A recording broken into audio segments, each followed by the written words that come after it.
Hello students, आज हम start कर रहे हैं with the first unit of the physics BT 201 course.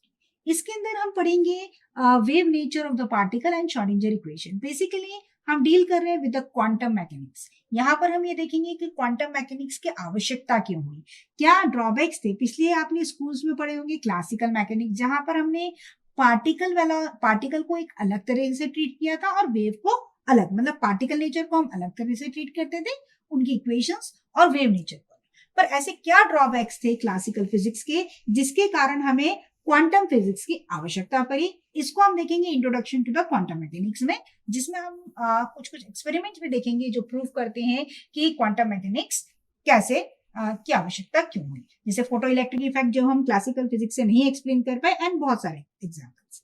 इसके बाद हम देखेंगे कि डी ब्रॉगली हाइपोथेसिस क्या था, कैसे मूविंग पार्टिकल के साथ वेव एसोसिएटेड थी, wave nature of the particle की हम बात करेंगे।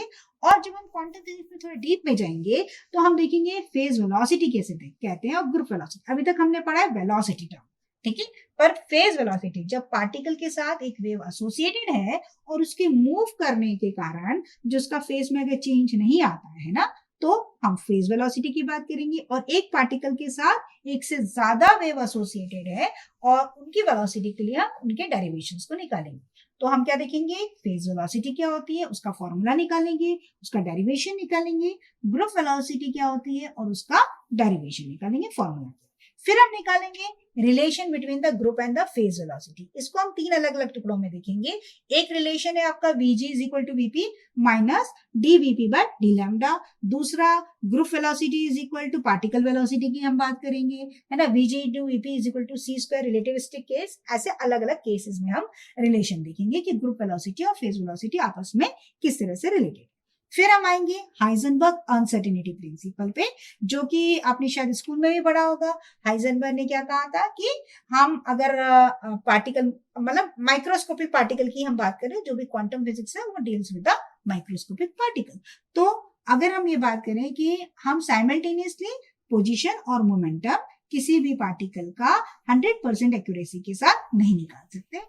हम इसी तरह से एनर्जी और टाइम, मोमेंटम और पोजीशन हो गया हमारा, एंगल और एंगुलर मोमेंटम की बात करेंगे, ठीक है।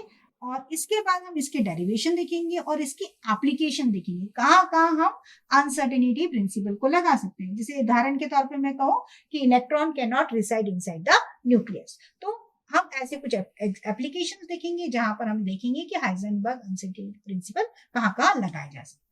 फिर हम देखेंगे कि जो हमने कहा ना पार्टिकल के साथ एक वेव एसोसिएटेड है, तो वेव फंक्शन क्या होता है, उसकी प्रॉपर्टीज क्या होती है, कैसे उसे हम ड्राइव कर सकते हैं, कैसे निकालेंगे, वेव फंक्शन की इक्वेशन क्या होनी चाहिए, ठीक है। और उस वेव फंक्शन को सॉल्व करने के लिए हम निकालेंगे एनर्जी और मोमेंटम ऑपरेटर। इसके बाद हम देखेंगे श्रोडिंगर टाइम डिपेंडेंट और इंडिपेंडेंट इक्वेशन। और लास्ट में जो आपका टॉपिक है वो हमारा हो जाएगा particle in a infinite potential band. तो इस यूनिट में हम ये मोटा मोटा ये कवर करेंगे टॉपिक्स को, और डिटेल्स में हम इसके बारे में देखेंगे और जानेंगे कि क्वांटम मैकेनिक्स की आवश्यकता क्या है।